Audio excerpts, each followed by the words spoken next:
السلام علیکم ورحمۃ اللہ وبرکاتہ۔ سورۃ المائدہ آیت 112۔ اعوذ باللہ من الشیطان الرجیم، بسم اللہ الرحمن الرحیم۔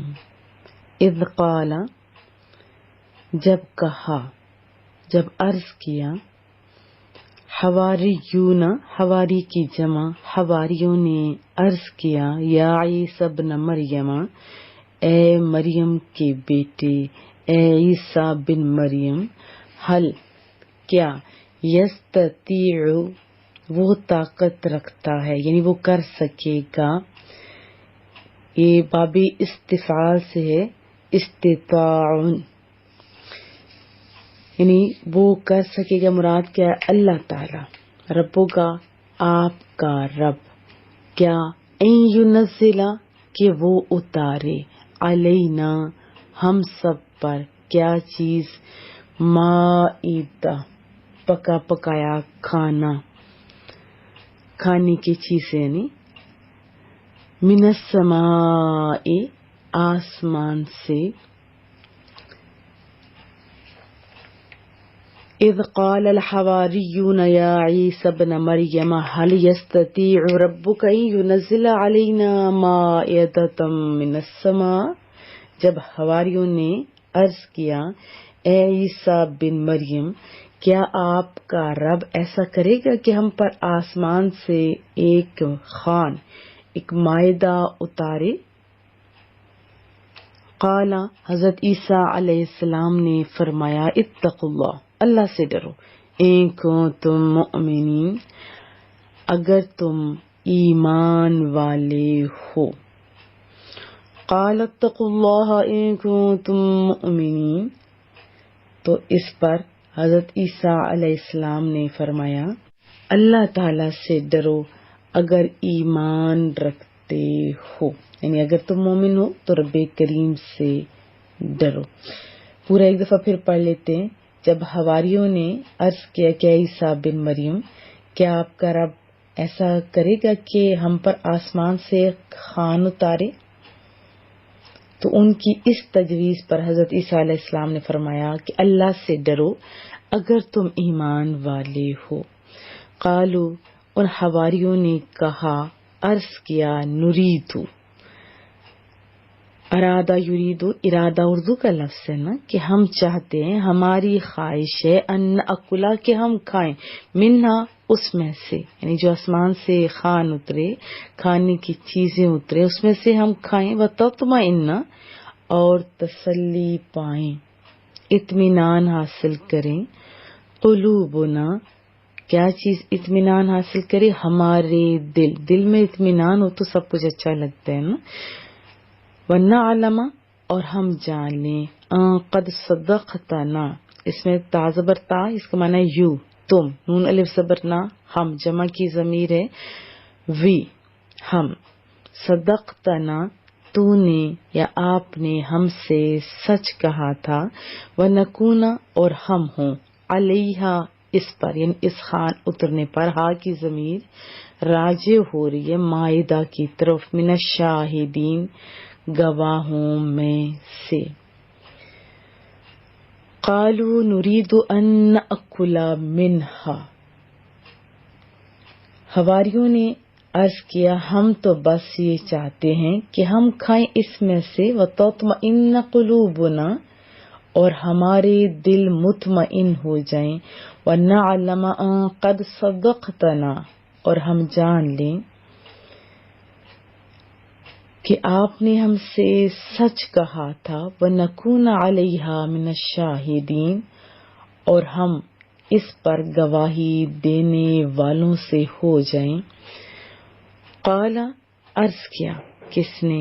عیسی ابن مریم، حضرت عیسیٰ بن مریم نے عرض کیا، اللہم، اصل میں یہ ہے یا اللہ، اور حروف ندا کی جگہ دو میم جمع کر دیے گئے، تو اس کا کیا معنی ہوگا؟ یا اللہ، اے اللہ، ٹھیک ہے، اے اللہ، ربنا، کیا انداز ہے پیارے لوگوں کی دعا کا بھی۔ حضرت عیسیٰ علیہ السلام نے پہلے تو اللہ کا، یعنی جو اللہ کا نام ہے نا صفات کمالیہ کا جو جامع ہے وہ، اور پھر رحمت، بخشش، مغفرت سب اس کے ضمن میں آ جاتے ہیں. پھر کا ربنا، اس سے صفت ربوبیت کو مؤکد کیا گیا ہے. یعنی جس چیز کا سوال کیا جا رہا ہے اس سے اس کا تعلق ہے. رب کا معنی ہوتا ہے نا پالنے والا. اے ہمارے رب، اے ہمیں پالنے والے، اے ہمارے پیٹوں کو بھرنے والے، ہماری ضروریات کو پورا کرنے والے، اے ہمارے رب کریم، انزل علینا، ہم پر نازل فرما. کیا چیز؟ وہی جو سوال ہوا تھا، مائدہ، مائدہ خان نازل فرما، من السماء، آسمان سے.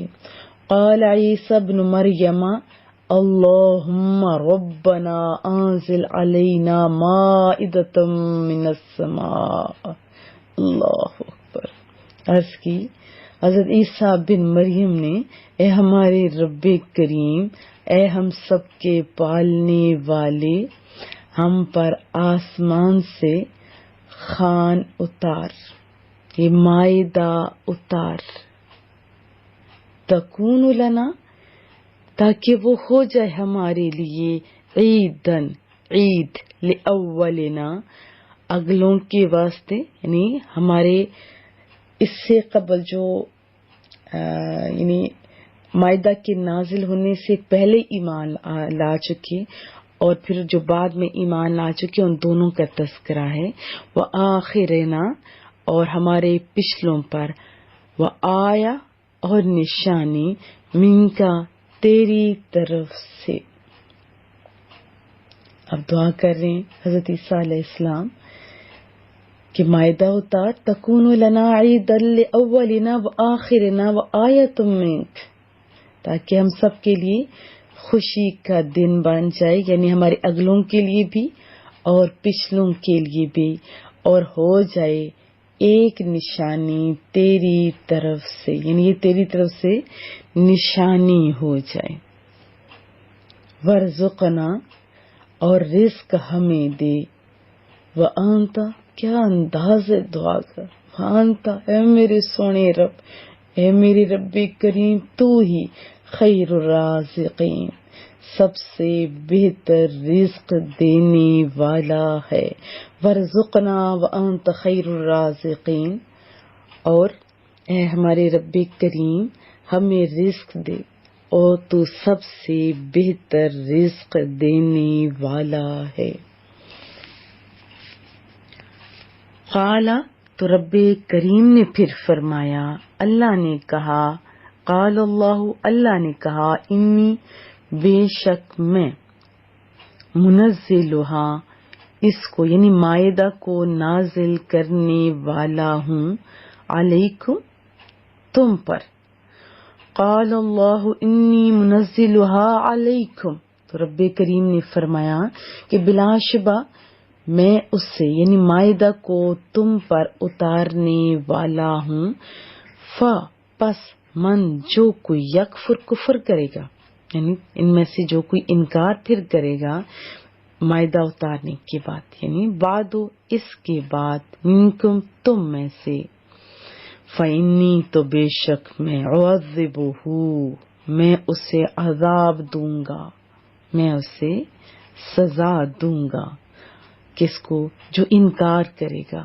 عذابن، ایسا عذاب، لا اعذبہ، نہ عذاب دیا ہوگا ایسے، احدن، کسی کو، من العالمین، جہان والوں میں سے. قال اللہ انی منزلہا علیکم، تو رب کریم نے فرمایا کہ بلا شبہ میں اسے تم پر اتارنے والا ہوں. فمن یکفر بعد منکم، پھر جس نے اس کے بعد تم میں سے کفر اختیار کیا، فإنی اعذبہ عذابا، تو بے شک میں اسے عذاب دوں گا، لا اعذبہ احدا من العالمین، کہ کسی کو بھی اہل جہان سے ایسا عذاب نہیں دوں گا جیسے آپ کو دوں گا ان لوگوں کو آپ کو مراد کیا ہے جو انکار کریں گے، یعنی اہل عالم میں سے کسی کو ایسا عذاب نہیں دوں گا، ان کو پھر انکار پر یہ بھی چیز ملے گی۔ وضاحت جان لیتے ہیں، جب حواریوں نے عرض کیا نا کہ کیا آپ کا رب ہم پر آسمان سے نعمتوں سے بھرپور دسترخوان اتارے گا، ان کی مراد کیا تھی کہ کیا رب کریم اس بارے میں آپ کی دعا قبول فرمائے گا، یہ مراد نہیں تھی کہ کیا آپ کا رب ایسا کر سکتا ہے یا نہیں، اور یقین تو ان کو یہ بھی تھا کہ آپ کا رب قبول کرے گا، تو تبھی تو انہوں نے عرض کیا تھا نا، کیونکہ پیچھے جب بات ہوئی تھی فوراً وہ مان گئے تھے، کیونکہ وہ لوگ تو اللہ تعالیٰ کی قدرت پر ایمان رکھتے تھے۔ حضرت عیسیٰ علیہ السلام نے فرمایا کہ اگر ایمان رکھتے ہو تو اللہ سے ڈرو، تقوی اختیار کرو، تاکہ یہ مراد حاصل ہو جائے۔ تو بعض مفسرین نے تو یہ بھی لکھا ہے کہ تمام امتوں سے نرالا سوال کیا انہوں نے، تو پھر اس سوال پہ حضرت عیسیٰ علیہ السلام نے انہیں فرمایا کہ اللہ سے ڈرو، کہ یہ مانیے کہ جب اللہ عز و جل کی کمال قدرت پر ایمان رکھتے تو ایسا سوال نہیں کرو جس سے تردد کا شبہ گزر سکتا ہو۔ بہرحال انہوں نے سوال کیا تو حضرت عیسیٰ علیہ السلام نے انہیں خدا خوفی کا حکم دیا، عرض کیا کہ کیا ہم تو صرف یہ چاہتے ہیں کہ حصول برکت کے لیے تاکہ آسمان سے کچھ آئے ہم کھائیں اور ہمیں یقین قوی ہو جائے، اور جیسے ہم نے قدرت الہی کو دلیل سے جانا ہے اسی طرح مشاہدے سے بھی اس کو پختہ کر لیں، یعنی علم الیقین سے ترقی کر کے عین الیقین حاصل کریں۔ تو حواریوں کے جواب نے واضح کر دیا اگلی آیت میں کہ انہیں قدرت الہی میں شک و شبہ کی وجہ سے یہ سوال نہیں کیا گیا تھا، یہ مطالبہ نہیں تھا، بلکہ ان کا مقصد تو کچھ اور تھا، مزید یقین حاصل کرنا۔ پھر حضرت عیسیٰ علیہ السلام نے انہیں بعض جگہوں پہ لکھا ہوا کہ روزہ رکھنے کا بھی حکم دیا، یعنی 30 روزے، جب تم 30 روزے رکھو گے، دعائیں کرو گے تو دعا قبول ہوگی، پھر اللہ تعالیٰ اتارے گا۔ تو اس وقت حضرت عیسیٰ علیہ السلام نے پھر یہ بھی لکھا ہوا کتابوں میں کہ موٹا لباس پہنا، 2 رکعت نماز ادا کی، انداز بھی پیاروں کا یہی ہوا کرتا ہے، سر جھکا کے بڑے ادب کے ساتھ دعا کی۔ دعا سے بھی تو اندازہ ہو رہا ہے نا کتنے سونے الفاظ استعمال کیے، کیا اس کی کہ مولا کریمہ اے ہمارے رب ہم پر آسمان سے دسترخوان اتار، جو ہمارے موجودہ لوگوں کے لیے اور ہمارے بعد میں آنے والوں کے لیے اللہ عز و جل کی قدرت اور حضرت عیسیٰ علیہ السلام کی نبوت کی دلیل ہو جائے اور سب کے لیے عید ہو جائے، یعنی ہم اس کے اترنے کے بعد اس دن کو عید بنائیں، اس کی تعظیم کریں، خوشیاں منائیں، تیری عبادت کریں، شکر بجا لائیں، اور یہی صالحین کا طریقہ ہے۔ اس سے ہمیں پتہ چلا کہ جس روز رب کریم کی طرف سے خاص رحمت نازل ہو اس دن کو عید بنانا، عید منانا، خوشیاں منانا، عبادتیں کرنا، شکر الہی بجا لانا، یہ صالحین کا طریقہ ہوتا ہے۔ اور بے شک رسول اللہ صلی اللہ علیہ وسلم کی تشریف آوری یقیناً قطعاً حتماً رب کریم کی تو عظیم ترین نعمت ہے، ہمیں قرآن ملا تو کس کے صدقے، اور یہ بہت بڑی نعمت ہے اور بزرگ ترین رحمت ہے، ہمیں قرآن ملا تو مصطفیٰ کے صدقے سب کچھ۔ بلکہ آپ نے وہ حدیث طیبہ بھی سنی تھی نا، محبوب نے فرمایا کہ رب کریم نے تو انبیاء کو بھی یہی فرمایا تھا کہ میں تو تم لوگوں کو بھی پیدا نہ کرتا اگر میں نے محمد کو پیدا نہ کرنا ہوتا، یہ دنیا ہی نہ بنتی تو ہم کدھر سے ہوتے۔ تو اس لیے رسول اللہ صلی اللہ علیہ وسلم کی ولادت مبارکہ کے دن خوشیاں منانا، اور بعض لوگ میلاد شریف کرتے ہیں تو وہ بھی تو اسی نیت سے نا۔ میلاد کا معنی کیا ہوتا ہے؟ ایک تو شرک کی نفی ہے کہ کوئی انسان ایسا عظیم ہستی پیدا ہوئے تھے جس کی وجہ سے دنیا میں رونقیں آئی تھی، محبتوں کا اظہار ہوتا ہے نا۔ یوں سمجھیں کہ شکر الہی بجا لانے کا یہ بہترین طریقہ ہے، اور فرحت اور سرور کا اظہار کرنا مستحسن اور محمود ہے، اور رب کریم کے مقبول بندوں کا طریقہ ہے۔ حضرت عبداللہ بن عباس رضی اللہ تعالیٰ عنہما فرماتے ہیں کہ جب محبوب کریم مدینہ تشریف لائے تو دیکھا کہ یہودی عاشورہ کے دن روزہ رکھتے ہیں. تو فرمایا یہ کیا ہے؟ یہودیوں نے عرض کی کہ یہ اچھا دن ہے، اس دن اللہ نے بنی اسرائیل کو ان کے دشمن سے نجات دی تھی. تو حضرت موسیٰ علیہ السلام نے اس دن کا روزہ رکھا. آپ نے ارشاد فرمایا تمہاری نسبت میرا حضرت موسیٰ سے زیادہ تعلق ہے. آپ نے عاشورہ کا روزہ رکھا، اس دن روزہ رکھنے کا حکم بھی دیا. یہ بخاری شریف کی حدیث ہے، آپ دیکھ لیجیے. اگر دشمنوں سے نجات ملے، خوشی کا دن منایا جائے تو وہ اگر صحیح ہے. اگر رسول اللہ صلی اللہ علیہ وسلم کے تشریف آوری پر ہمیں سب کچھ ملے تو کیا ہمیں نہیں منانا چاہیے؟ منانا چاہیے. پھر ترمذی شریف میں ہے حضرت عبداللہ بن عباس نے ایک یہودی کی موجودگی میں یہ دعا پڑھی، الیوم اکملت لکم دینکم واتممت علیکم نعمتی ورضیت لکم الاسلام دینا. ترجمہ بھی سن لیتے ہیں کہ آج میں نے تمہارا دین مکمل کر دیا اور تم پر اپنی نعمت پوری کر دی اور تمہارے لیے اسلام کو بطور دین پسند کیا. جب یہ آیت سنی نا یہودی نے تو فوراً کہنے لگا اگر یہ آیت ہم پہ اترتی تو ہم اسی عید بنا لیتے. ادھر بھی تو بڑے سیانے تھے نا حضرت عبداللہ بن عباس رضی اللہ تعالیٰ عنہما. فرمائے یہ آیت ہماری 2 عیدوں کے دن میں اتری ہے، یعنی جمعہ کے دن اور عرفہ کے دن. بحوالہ ترمذی شریف. تو اس سے کیا پتہ چلا کہ رب کریم کی کوئی بھی نعمت ملی اس سے عید بنانا شرعاً اچھا ہے. ہمارے عرف میں بھی مشہور ہے، جب کوئی آتا ہے نا ہمارا پسندیدہ بندہ تو ہم کیا کہتے ہیں؟ ہم یہی کہتے ہیں نا کہ آج تو ہمارا عید کا دن ہے، آج تو ہماری عید ہی ہوگی. ایسے کہتے ہیں نا. یہ خوشی کا دن ہے اور شرعی عیدیں 2 ہیں، اور عیدیں یہ جو شرعی ہیں یہ بھی تو اس پیارے دن کے صدقے ملی نا.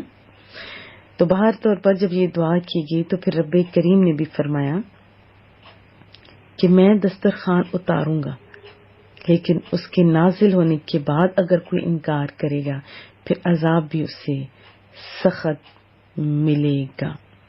پھر جنہوں نے آپ کو پتہ ہے کہ انکار کیا اور صحیح باتیں نہیں مانی تھی تو ان کے چہرے بھی تو بگڑ گئے تھے نا. وہ 3 روز تک آپ نے یہ سارا واقعہ سنا ہوا ہے، وہ سارے ہلاک ہو گئے تھے. وہ ہفتے والے دن جن کو منع کیا گیا تھا. تو ایک یہ بھی یاد رکھیے کہ جب ہمیں کوئی نعمت ملتی ہے تو ہمیں بھی اللہ کا شکر ادا کرنا چاہیے، ہمیں بھی اس پہ خوشی کا اظہار کرنا چاہیے. اور جب کوئی نعمت مل جائے تو بہت سارے لوگ میں نے دیکھا ہے ناقدرے بھی ہو جاتے ہیں. تو خوش رہنے کی کوشش کیجیے، قدردانوں میں شامل ہوئیے، کیونکہ قرآن کریم میں ہے کہ جو شکر ادا کرتا ہے رب کریم اسے زیادہ عطا کرتا ہے. اللہ کریم ہمیں شکر گزاروں میں شامل کرے. اور دعا ہے مولا کریمہ ساری دنیا کو سکون کی دولت دے دے. میرے مولا جس کے ہاں جو جو کمی ہے خود پوری فرما. دعاؤں کی درخواست رہے گی. السلام علیکم ورحمۃ اللہ وبرکاتہ.